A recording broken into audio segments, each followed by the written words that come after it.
文殊菩萨说，一般人说的心好，其实都是水准都不够了。真正的心好，不是像一般人的程度水准，要达到那个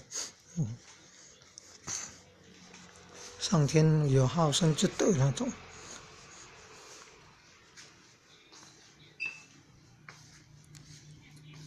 世间的说心好，还会吃人家的肉呢，吃动物的肉，吃人家的肉，那怎么算真正的心好？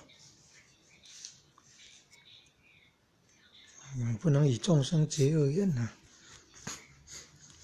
天地与我，并寿这样，民无同胞，物我一也，万物是我的同类啊！那小朋友都知道说，动物是我们的朋友，不是我们的食物啊。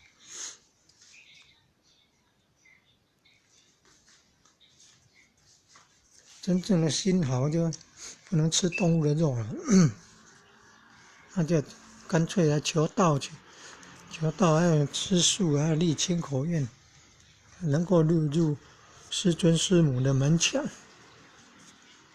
将来百年寿终，魂归弥勒内院，做弥勒佛的眷属，